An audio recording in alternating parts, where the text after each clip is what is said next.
পর্যায়ে পয়গম্বর মুসাকে আল্লাহ জানিয়ে দিলেন, মুসা রে, দুনিয়ার জমিনে তোমাকে আমি পয়গম্বর বানাতে পারি, নবী এবং রাসূল বানিয়েছি, তোমার কাছে তাওরাতের মতো বড় কিতাব দিয়েছি, তোমাকে আমি বনি ইসরাইলের পয়গম্বর বানিয়েছি। এর অর্থ এটা নয় তুমি যে সব থেকে বড় জ্ঞানী। দুনিয়ার জমিনে আর একজন বড় জ্ঞানী আছে যে তোমার চাইতে বেশি জ্ঞান রাখে। তুমি কেমনে মনে করেছো তুমি সব থেকে বড় জ্ঞানী? তোমার চাইতে বড় জ্ঞানী দুনিয়ার জমিনে আছে। মুসা আলাইহিস সালাম আলোচনা বন্ধ করে দিলেন, বড় লজ্জিত হয়ে আল্লাহকে বলছেন, আল্লাহ তাআলা, মুসা তো গরম মানুষ, আর ধৈর্য ধরতে পারলেন না। আল্লাহর কাছে বলা দরকার ছিল, আল্লাহ ভুল হয়ে গিয়েছে, আমার চাইতে বড় জ্ঞানী আছে, আমি মানি, কিন্তু আপনি আমাকে ক্ষমা করে দেন। আর ধৈর্য ধরতে পারলেন না, বলেন, আল্লাহ বলেন এর বাড়ি কোথায়, আমি দেখে আসি, ওনার কাছে যাব, ওই জ্ঞান আমি নিব যা আমার কাছে নাই। আল্লাহ বললেন, মুসা, ওনার নাম খিজির অথবা খাজির, যেটাই বলেন, খিজির বলেন খাজির বলেন, ওনার নাম খিজির। উনি দুটা সমুদ্রের মিলনস্থলে বসবাস করেন, ওখানে তুমি চলে যাও। আয় আল্লাহ, আমি চিনবো কোথায়? দুই সমুদ্র একত্রিত হয়েছে, জানবো কেমনে? আল্লাহ বললেন, নিজেকে জ্ঞানী ভাবছো, দেখো না কত বড় জ্ঞানী তুমি, পদে পদে আক্রান্ত হবে। আল্লাহ বললেন, মুসা এবার কাজ করো, যাওয়ার সময় একজন খাদেম সাথে নাও।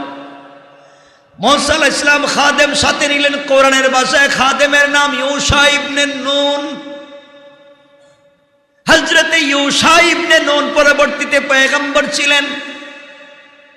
ইউশা ইবনে নুনকে সঙ্গে নিলেন। মুসাকে আল্লাহ বলছেন, মুসা, ঘর থেকে বের হওয়ার সময় বড় একটা মাছকে ভাজা করে, ভালো করে ভাজা করে রান্না করে একটা মাছ তোমার সাথে নিয়ে যাও। রাস্তায় তো তোমার খাবারের প্রয়োজন হবে, ওটা তুমি খেয়ে নিও। আর যেই জায়গায় দেখবে তোমার রান্না করা ভাজা মাছ, যেদিন দেখবা জিন্দা হয়ে, জীবিত হয়ে চলে যাচ্ছে, মনে করবা ওই জায়গায় ওই জ্ঞানী আছে। মুসা আশ্চর্য হয়ে গেলেন, আল্লাহ ভাজা মাছকে আবার জিন্দা হয়? আল্লাহ বললেন, তুমি না সব থেকে বড় জ্ঞানী, তাহলে এটা জানো না কেন? আল্লাহু আকবার। বোঝা গেল এই জ্ঞান রাখবার মতো জ্ঞানী আছে, তুমি তার মতো জ্ঞানী নাও। মুসা আশ্চর্য হয়ে গেলেন। পথ চলতে শুরু করলেন, ঘটনা বলবো না। দীর্ঘ পথ চলবার সময় তিনি ক্লান্ত হয়ে গেলেন।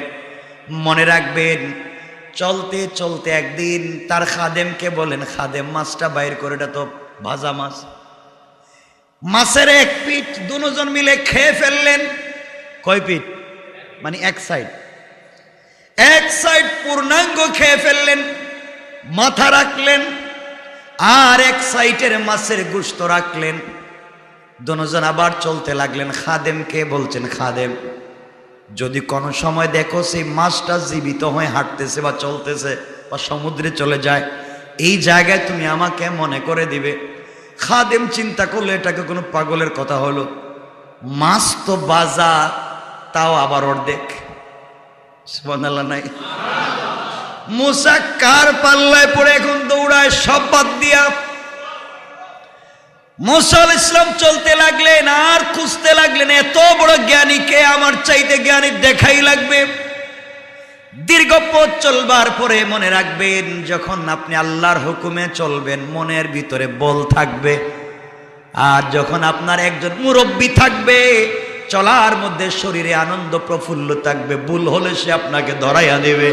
আর যদি আপনার চলার পথে কোনো মুরব্বী না থাকে, অভিভাবক না থাকে, আপনি যদি একবার হুচট খান পরিশান হয়ে যাবে।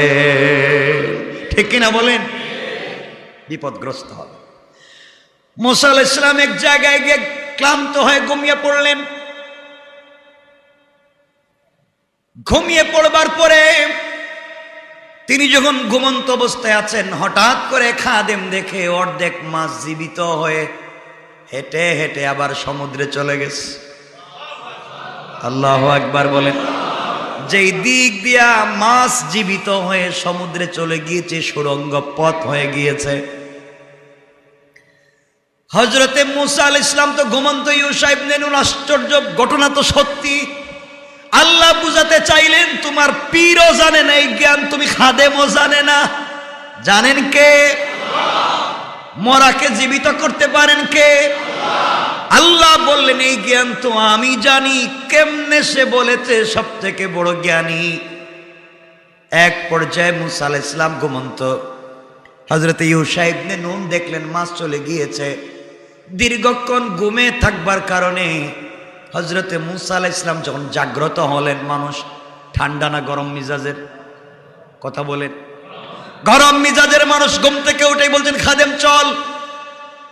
খাদেম চল বলবার পরে ও ভয় তো আর কিছুই মনে নাই, ব্যাগ কাঁধে নিয়ে আবার চলতে শুরু করেছে। দীর্ঘ পথ চলে গিয়েছে, মনেই নাই মাছ যে চলে গেছে। একদিন এক রাত সফর করবার পরে মূসা আলাইহিস সালাম বলতে লাগলেন খাদেম রে, দীর্ঘ একাধারে কতদিন সফর করলাম, এত ক্লান্ত হলাম না। আজ এত ক্লান্ত হওয়ার কারণ কি? নিশ্চয় কোনো কিছু ঘটে গেছে। বলতো আমার এত ক্লান্তির কারণ, পেটেও খিদে লাগছে, মাছটা বাইর কর। যখন মূসা বলছেন মাছ বাইর কর, খাদেমের মনে পড়ছে মাছ তো গেছে নাকি আছে। হঠাৎ মনে পড়েছে মাছ তো নাই, এখন কি বলবে? খাদেম দুহাত জোড় করে বলছে পয়গম্বর মূসা, আপনি যখন ঘুমিয়েছিলেন ওই সময় আপনার অর্ধেক মাছ জিন্দা হয়ে সমুদ্রে চলে গিয়েছে। আমি বলি নাই, শয়তান আমাকে ভুলাইয়া দিয়েছে। দোষ শয়তানের। সুবহানাল্লাহ বলে। দোষ কার? এখন শয়তান আমারে ভুলাইয়া দিছে, আমি কিছুই জানি না। আর আপনি ঘুম থেকে উঠে যখন আমাকে বলছেন চল, তখন তো আমার পানি ভিতরে ছিল না, ভয়ের টেলায় সব ভুলে গিয়েছি। মূসা বলছেন বুঝতে পেরেছি, একদিকে পেটের খিদা, অপরদিকে মাছও নাই, জিন্দা হয়ে চলে গিয়েছে। ওই জায়গায় তো আমার চিনা দরকার, এই জায়গার জন্যই তো এত দৌড়াচ্ছি, কেমনে ভুলে গেলে চল। আবার ব্যাক করে আসলেন, এসে দেখলেন সুড়ঙ্গ হয়ে একটা রাস্তা হয়ে গিয়েছে। খাদেম বলছে এদিকে মাছ গেছে। বসে পড়লেন। হঠাৎ করে তাকায়া দেখেন একটা পাথরের পাটাতনের উপরে একজন বুজুর্গ বসে বসে আল্লাহর নামের জিকির করে যায়। সুবহানাল্লাহ আওয়াজ করে বলেন। বুজুর্গের কাছে গিয়ে বলেন আপনি কে? বলে আমি কে জানার দরকার নাই, তুমি কে বলো। বুজুর্গ বলছেন তুমি কে বলো। মূসা আলাইহিস সালাম বলছেন আমি মূসা। বুজুর্গ বললেন তুমি কি বনি ইসরাইলের মূসা নাকি? হ্যাঁ আমি বনি ইসরাইলের মূসা। আপনি আমাকে চিনেন কেমনে? দেখলেন না কোনোদিন? না দেখে না চিনে যে আল্লাহ কে না দেখে না চিনবার পরে আমাকে জ্ঞান দিয়েছেন, ওই আল্লাহ তোমার সম্পর্কে আমাকে জানিয়ে দিয়েছে। কেন আসছো? আমার নাম খিজির। কেন আসছো? মূসা আলাইহিস সালাম বলছেন আপনার কাছে এমন জ্ঞান আছে যা আমার কাছে নাই, ওটা আমি জানবার জন্য এসেছি। খিজির বলেন অবশ্যই তোমার কাছে যে জ্ঞান নাই ওইটা আমার কাছে আছে, আমি জানি তুমি এটা জ্ঞান জানো না। মূসা আলাইহিস সালাম তো মনে মনে ভাবলেন এই জ্ঞানের জন্যই তো এত দূর সফর করে আসলাম, এত বড় জ্ঞানীকে। কিন্তু খিজির বলে দিছেন মূসা তুমি আমার সঙ্গে চলতে পারবে না, চলার মতো ক্ষমতা নাই। কেন ক্ষমতা নাই? তুমি ধৈর্য ধারণ করতে পারবে না আমার সাথে চলার পথে, এই জন্যে তোমাকে সাথে নিয়ে চলা যাবে না। আমার বন্ধুগণ, মূসা আলাইহিস সালাম বললেন কে বলেছে আমার ধৈর্য নাই? আমার অনেক ধৈর্য আছে, ধৈর্য ধারণ করব। খিজির বললেন তাহলে চলো। চলতে লাগলেন, একটা সাগরের পাড় দিয়ে চলতে লাগলেন। কিছু দূর যাওয়ার পরে ওপারে যাওয়ার প্রয়োজন পড়ল, নদী পার হবেন। নদীর মধ্যে কোনো নৌকা নাই। হঠাৎ করে দেখলেন একটা ভালো নৌকা এসেছে, নৌকায় উঠলেন। নৌকার মাঝি হযরতে খিজিরকে চিনে। এখানে একটা চমৎকার ঘটনা আছে। হযরতে মূসা আলাইহিস সালাম একবার সমুদ্রের নিচে পৌঁছায় দিলেন। ওখানে গিয়ে দেখেন একটা লোক বসে বসে আল্লাহর নামের জিকির করতেছে, তিনি আর কেউ না, তিনি হলেন হযরত খিজির। সুবহানাল্লাহ পড়েন। ও জিকিরই হচ্ছে আস্তাগফিরুল্লাহ। আর আপনাদের তো আস্তাগফিরুল্লাহ মনেই থাকে না। আমার বন্ধুগণ, এক পর্যায়ে নৌকায় উঠে গেলেন। নৌকার মাঝি বলছে, খিজির আপনাকে চিনি, আপনার কাছ থেকে পারিশ্রমিক নিব না, বিনা পারিশ্রমিকের সওয়াবের নিয়তে আপনাকে ওপারে দিব। খিজির নৌকায় উঠে গেলেন। কিছু দূর নৌকা চলতে চলতে যখন সাগরের মধ্যখানে পৌঁছে গেল, বললেন একটা কুড়াল আছে নি? কুড়াল তো চিনেন? ওরা বলছে বটি আছে, কুড়াল আছে। তিনি বলেন কুড়ালটা দাও। এই বলে কুড়াল হাতে নিয়ে নৌকা কাটতে লাগলেন। নৌকার একটা তক্তা অথবা কাঠ ছিদ্র করে দিলেন, সাগরের পানি উঠতে লাগলো। হযরত মুসা তো গরম মানুষ, একটু আগে যে বলেছিলেন, শর্ত দিয়েছিলেন ধৈর্য ধরবেন, ভুলে গেছেন, মনে নাই। তিনি বলেন, কেমন মানুষ আপনি, কেমন জ্ঞানী! এই গরিব মানুষ আপনাকে নৌকায় উঠাইছে, আবার পারিশ্রমিক ছাড়া পার করে দিবে বলেছে, তো ভালো মানুষ। আর আপনি কি না তার ভালো জিনিসের বিপরীতে তার নৌকাটা ছিদ্র করে দিলেন, ক্ষতি করলেন। আপনি কেমন জ্ঞানী! হযরতে খিজির বললেন, মুসা আগেই বলেছিলাম ধৈর্য ধারণ করতে পারবে না, সুতরাং তোমার সঙ্গে আমার চলবে না, তোমার সঙ্গে আমার মিলবে না, তুমি চলে যাও। মুসা বলেন, ভুল হয়ে গিয়েছে। এটা ভুল হবে না কেন? এটা কোনো ভালো কাজ করলেন না। ভালো নৌকা আপনি কেটে ছিদ্র করে দিন, এটা কি ভালো কাজ? কেন রাগ করবো না? হযরতে খিজির বললেন, এজন্যই বলেছি আমার কাছে যে জ্ঞান আছে তোমার কাছে নাই। কেন ছিদ্র করেছি? জ্ঞান আমার কাছে আছে, তোমার কাছে নাই। ধৈর্য ধারণ করতে পারো না, ধৈর্য ধারণ করলে তো আর বেশি জানতে পারতে। মুসা বলেন, আমি ধৈর্য ধারণ করব, আর উত্তর দিব না।